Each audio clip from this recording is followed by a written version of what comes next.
खबरदार महाराष्ट्र न्यूज।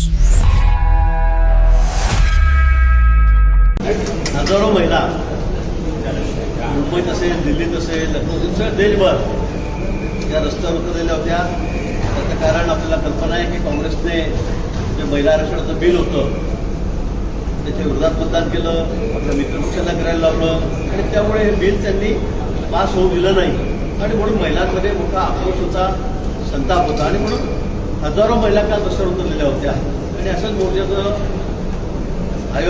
नियोजन या ठिकाणी वरळीला सुद्धा झालेलं होतं आणि मोर्चा सुरू असताना कारण हजारो महिला त्या मोर्चामध्ये होत्या आणि ट्रॅफिकची त्रुटी झालेली होती। खरं आहे तर मोर्चा निघाल्यावर अनेक मोर्चे या ठिकाणी निघत असतात, सगळ्याच पक्षांचे निघत असतात, त्यावेळेला थोडीफार प्रमाण पोटी होत असते, मान्यच करावं लागेल। पण काल मोर्चा निघाला असताना आमच्या एक भगिनी महिला त्या ठिकाणी आल्यात आणि त्यांनी खूपच संताप व्यक्त केला।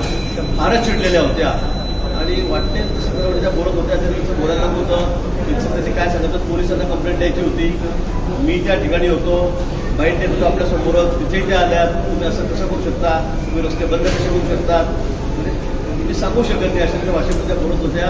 तुम्ही ग्राउंडवर जा, आतमध्ये रस्त्यावर होतं तर बिलकुल कामा नाही आणि पोलिसांनी त्याला समजवण्याचा प्रयत्न केला तेव्हा पोलिसांची ते फार म्हणजे जे नको त्या भाषेमध्ये बोलायला लागल्या, त्यामुळे पोलिसही महिला पोलिसही त्या ठिकाणी आल्या होत्या।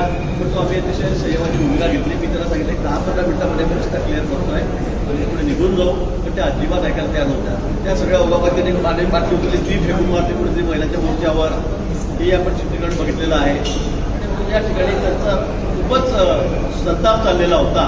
आम्ही त्यांना खूप समजवण्याचा प्रयत्न केला। पोलीस भगिनी आमच्या महिला होत्या, अधिकारी त्यांनाही सांगितलं की ठीक आहे, त्यांना चिडू द्या, काही बोलू नका। आमच्या भगिनी संतप्त झालेल्या होत्या, त्यांनाही आम्ही सांगितलं की जाऊ द्या, बोलू द्या, त्यांना काय बोलत असेल ते, आणि 10-15 मिनिटांमध्ये पण त्या तिथून निघून गेल्या। एवढाच तो त्या ठिकाणी प्रकार झालेला आहे। पण मोर्चा जो निघाला होता तो महिलांसाठी निघाला होता, कारण महिलांच्या आरक्षणाच्या संदर्भातलाच तो मोर्चा होता, बिलाच्या संदर्भातलाच तो मोर्चा होता, पण त्यांचा राग संताप हा खूपच अनावर झालेला होता आणि म्हणून त्या मदत बोलत होत्या। पण यापुढे निश्चित आम्ही अशी काळजी घेऊ। मोर्चा असला, आंदोलन असले की असे प्रकार नेहमी घडत असते, याची आपल्या सर्वांना कल्पना आहे। पुन्हा मी सांगेन पुढच्या वेळी आम्ही या संदर्भामध्ये अशी काळजी घेऊ। पण त्या ज्या बोलल्या मला वाटतं की फार संसदीय भाषेत नव्हतं, त्यांनी सुद्धा ठीक आहे, त्यांचं म्हणणं होतं, त्यांचा राग होता, ते त्यांनी वेगळ्या भाषेने त्या मांडू शकल्या असत्या, तक्रारी करू शकल्या असत्या पोलिसांकडे, पण पोलिसांनीच आम्हाला परवानगी दिलेली होती, आम्ही रिक्षा परवानगी घेतलेली होती, रूटही आम्ही दिलेला होता। त्यामुळे मला असं वाटतं की